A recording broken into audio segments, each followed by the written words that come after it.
nagawa mo? Sir V. Oh. Kailangan ko pumuwi ng Maynila ngayon. Ha? Bakit? May emergency po si Mama. Sandali. As your advisor, hindi kita pwede paalisin during school hours. Sasamahan na lang kita. Marco, JC, tawagan niyo yung Tito Joseph niya. Sabihin niya sinamahan ko siya papuntang Maynila. Kami na po ba, Sir V? Sige. Sige, tawagan ko na lang siya makaagad. Tara. Ingat, ha? Sir.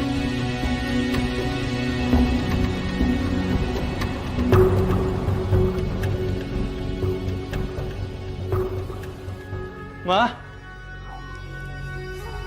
Dylan, Ma? anak. Ma? Ang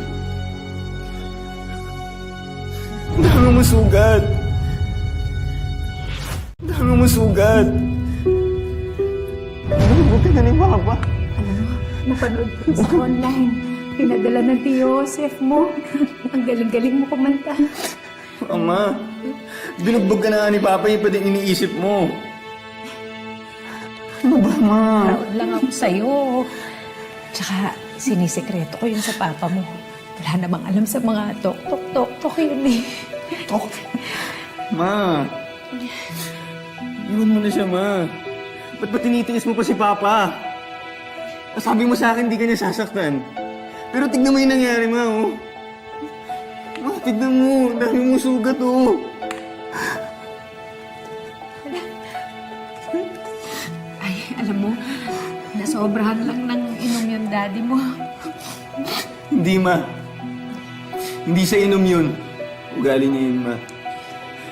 Ganyan ginawa niya sa akin, Ma, di ba? Binugbog niya ako. Wala akong magagawa eh.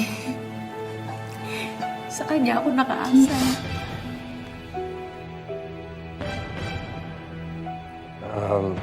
Mawalang galang na ako. Mrs. De La Paz. Mami, si Sir V po. Yung advisor ko po sa Makahay. Sumama na lang muna ho kayo sa amin sa Maka, ni Dylan. Paano ang asawa ko? Baka sumunod yun. Baka mas marami pang madamay. Mrs. De La Paz, kung may isang lugar kung saan ligtas kayo pareho ni Dylan, sa Maka yun. Tutulungan kayo ng mga tao doon. Ma, tama si Sir V. Maraming makakatulong sa atin sa Maka, Ma.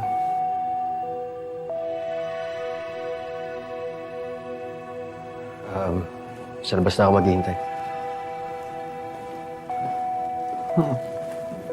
Ang sugat.